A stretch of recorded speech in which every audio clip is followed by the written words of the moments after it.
Hi, fourth grade. Welcome to Book-A-Day. Today's Book-A-Day is a funny one. Walter the Farting Dog. Oh my goodness, I have someone for you to meet. Libby, come.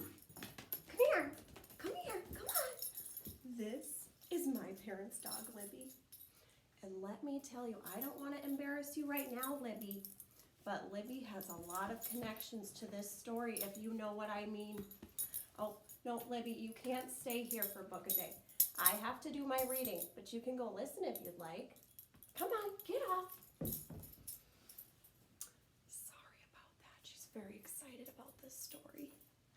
Today's vocabulary word, light-hearted. Repeat, light-hearted. It's an adjective, a describing word. It means carefree and happy. So pleased you could jump for joy. I could use a little bit of happiness in my life right now. I think you'll like this story. That being said, is it appropriate? Is it okay to say fart on YouTube? If this YouTube gets taken down, we will know why. Oh, look at the dedication. For anyone who's ever felt misjudged or misunderstood. Poor dog.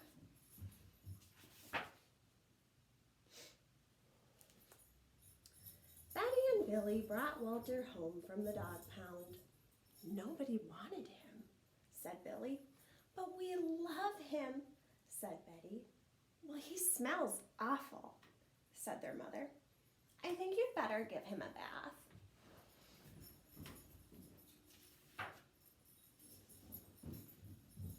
Do you hear that noise? Just 1 minute. I'm gonna go. Libby is up to 1 minute. Sorry about that. Mother walked in and said, he still smells awful.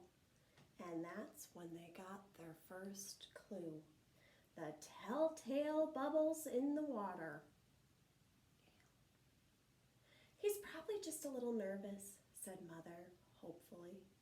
His stomach must be upset. But Walter's stomach wasn't upset. Walter's stomach was fine. He felt perfectly normal. He just farted a lot.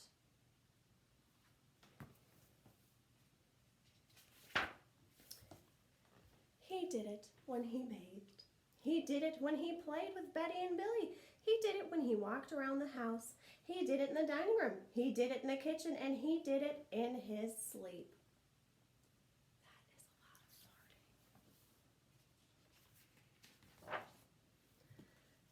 of farting. That dog farts morning, noon, and night, said Father. He can't help it, Daddy, said Betty and Billy. They didn't mind Walter's farts. So what if he farts? Billy said to Betty when they were alone in their room with Walter. Betty agreed. Walter agreed too.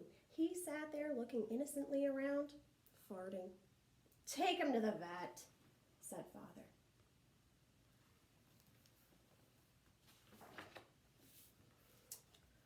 Farting, said the vet, or rectal flatulence, as we say in the medical profession, and prescribed a change in diet.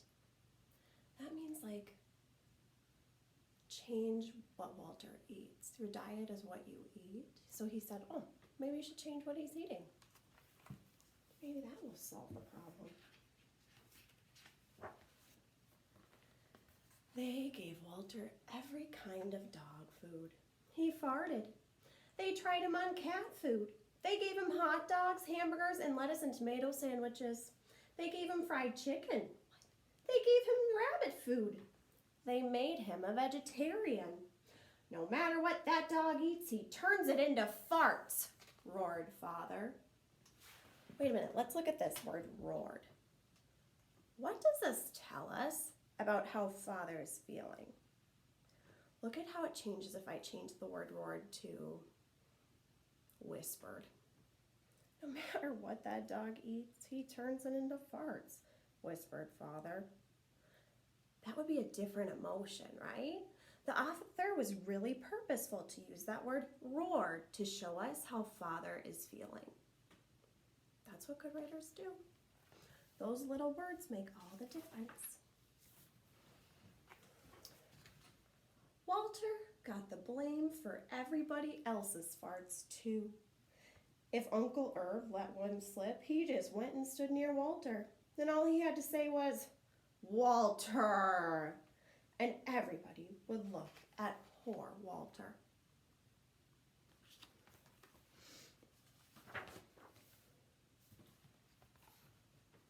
"He has to go back to the pound," said Father. "No, Daddy, please," begged Betty and Billy. "Don't send Walter away." "He goes tomorrow," said Father. They pleaded. Walter farted. It was all over. That night, Betty and Billy cried in their beds, and Walter looked up at them unhappily. "Oh, Walter," said Betty, "you've got to stop farting." "Because Father's going to send you back to the pound tomorrow," said Billy.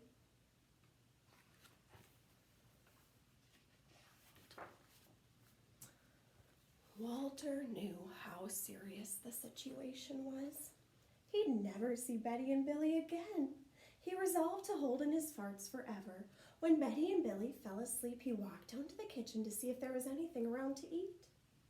He managed to open the cupboard door with his nose and found the 25-pound bag of low-fart dog biscuits the vet had prescribed for him, which had made him fart even more. Even though he knew they made him fart more, he couldn't resist. He ate the entire bag. "Oh, very tasty," said Walter to himself.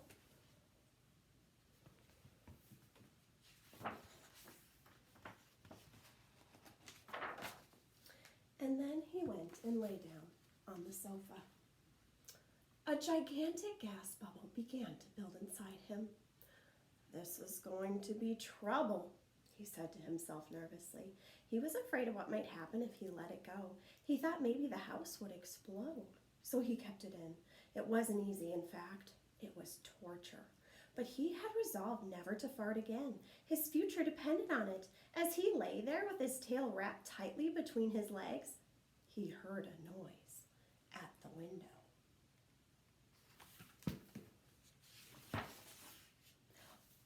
He watched it slowly open.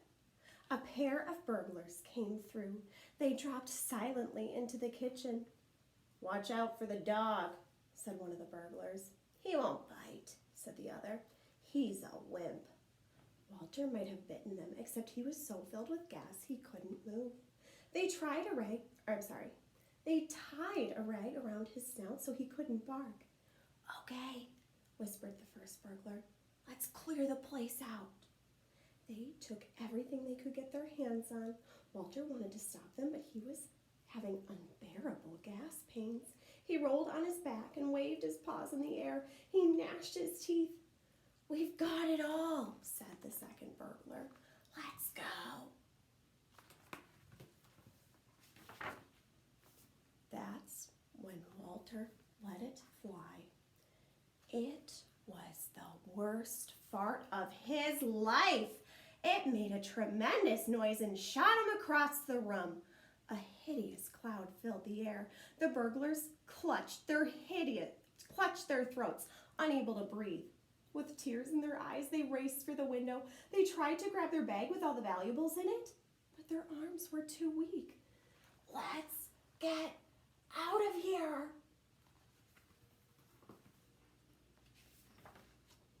They jumped out the window and ran up the block, choking and gasping for air. Still blinded by Walter's attack, they stepped into the headlights of an approaching police car. "Hold it right there," said the policeman.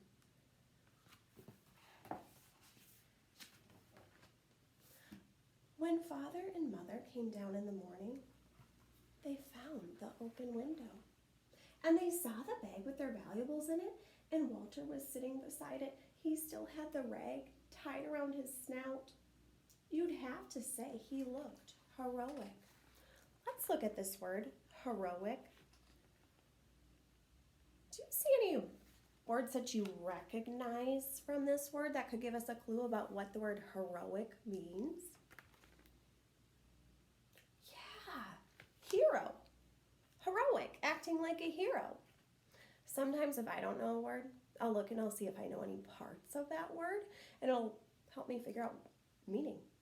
Most of the time, not all the time, but most of the time. Try it today. He saved the silverware, cried Mother.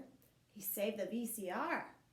That's like a DVD player, like what people use before YouTube and Netflix. He saved the VCR, cried Father. Good dog, Walter. You're our dog even if you do fart all the time. Oh, look how happy Walter looks. He looks so happy. And so the family learned to live with Walter, the hero dog. And that's the end of our tale. Look at the author did another joke on this page. Tail, a multiple meaning word. Tail could be like an animal's tail, or it could be like a story. Like, let me tell you the tale of fourth grade. Let me tell you the tale of the fourth graders at Edgerton Elementary, something like that. Look at how the author spelled tail. The dog's version.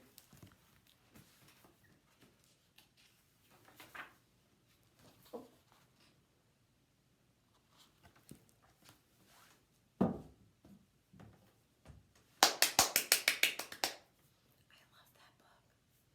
Let's go back to our vocabulary word. Lighthearted, carefree, and happy. I would say today's book a day was definitely a lighthearted tale. I wanted to laugh several times, and overall, the book made me really happy. Thanks for joining me for Book a Day. See you tomorrow.